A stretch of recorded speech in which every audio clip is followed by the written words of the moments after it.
Once you start getting to that regular kind of predictable cadence, that's where people immediately start losing interest. Immediately. Read that first line again if you remember how you just read it. Don't be sad because I have bad, feeling mad for having it locked away with a Okay, now you're losing it. Okay? The first part was fine.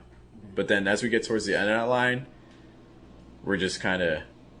I already got an idea of, okay, I decided how the cadence is going to be, and now I'm kind of just...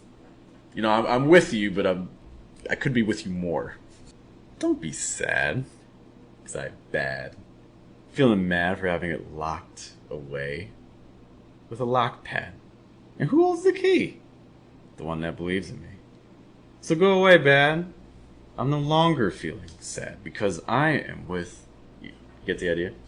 Yeah, but I couldn't, like how you slowed down the, and who believes in me? I'm saying, I want to say it like that because I'm giving praise to God at the same time because He believes in me. So I couldn't, I want to downplay that part because He's the one that believes in me. But even the way you just said it right there is more than what I got here. You said when I said who holds the key? 'Cause that's who holds it. But the way you just read it there was even, I liked it even more. Do you want to do it again? Sure. Think about these elements of contrast. As soon as you notice you're in a pattern, break the pattern. Don't be sad because I have bad, feeling mad for having it locked away with a lock pad.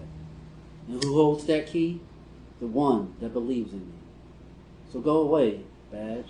I'm no longer feeling sad because I am with the great I am. You're still falling into the second half, especially that last quarter, start falling into some of that regular cadence again. I'm wondering if I feel like the rhymes that you have are almost overstressed. Because every time there's a rhyme, you're hitting me with it. The rhymes are there whether you stress them or understress. They're always going to be there. Read it again. I'll show you. You know, like a rap. You want to say, well, that rapper, he's rhyming way too many times. It's a different medium. Can you read it again for me? Yes. Don't be sad because I have bad. Feeling That mad. one. Huh? Don't be sad because I have bad. You get it? It's like a wink, wink, nudge, nudge. But I don't need the wink, wink, nudge. I do have a wink because he would capitalize bad because I'm talking about Satan. But we don't talk in capitals.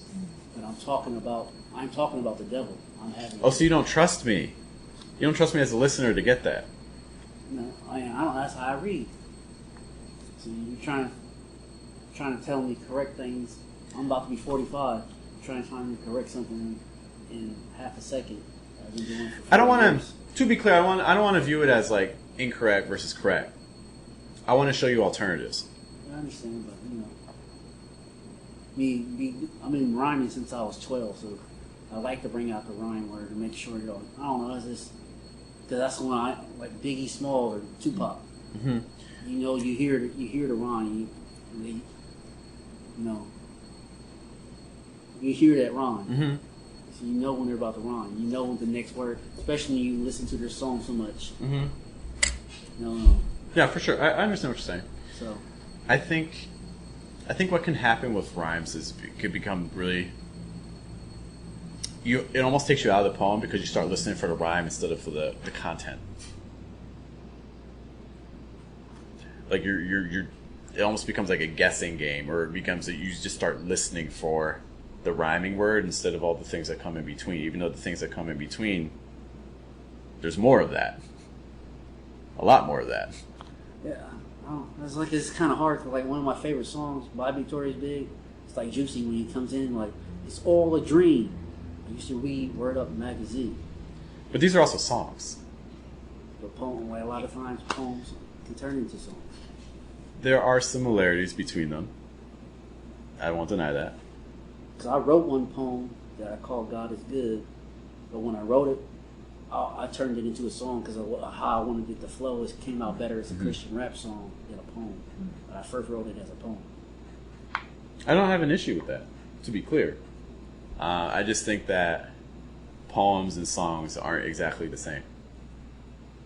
There's some similarities, but there are different mediums, right? Like I said, any poem can be turned into a song, and any song could also be a poem. To me. some of the songs like some of the gospel songs I hear, like when they're like there's one I'm listening, like "Running Back to You." Fred Hammond is a song. The way he says it, it can also be a poem because he's like giving testimony about the wrong he did during the world and how he's turned his back on the Lord and now he's coming back to him. So it's a song, but it can also be a poem. Oh, I mean, with the rhymes, like, what is, like, when you have, like, an internal rhyme in a line, like, so here, like, this has die and fly, do you try to avoid emphasizing both words that rhyme in a line, even if it's not an end line rhyme? You try to, like, not emphasize both? Like, is that the same principle? Personally, for me, yeah, my strategy is to downplay it because I don't want it to distract. I think rhymes can easily distract if we're not careful. And because a lot of times if I'm telling you a poem, I'm trying to keep you into an experience. I'm trying to convey something to you. And I think that rhyming can take you out of that moment. And if I take you out of the moment, it's very hard to bring you back in. So the longer I can kind of keep you with me, in general, the goal is I'm trying to keep you with me for the entire poem, you know? So that's kind of the thing. So like if I'm reading that line, like what doesn't die or fly away? Like I almost want you to hear the doesn't. What doesn't die or fly away? Because it's not really about the die or fly away. It's about like it's just that idea of like, man, what doesn't do that? What doesn't die or fly away? The groundhog. I also got a poem that rhymes, and when I read it, I've seen it touch people, like they tear up a little bit too. It's called "What I Do," you know, or they'll say, because if you can see it touches people, you know. In the way I say it, I don't try to emphasize the rhyme, but I made it rhyme. And they'll bring up your past, like they'll have one of their own. I think this also brings up a good argument too, where audience again. Where are you trying to live your audience? Because there are audiences out there that they do want to hear the rhyme. They do want to, even if it's predictable, even if like they can shout out the line before you even finish it, you know, and it's the first time they heard it. Some people really like that, you know. So if you're reading for that audience and you want to give that to your audience, go for it. I would say in general, that's not what I'm talking about. Is more kind of like general communication, general poetry reading. But if you're talking about catering to a specific audience, you know, slightly different argument. But in general, I think a lot of these things that we talked about today with these elements of contrast can work with a variety of different audiences and a variety of different interactions that you have with people.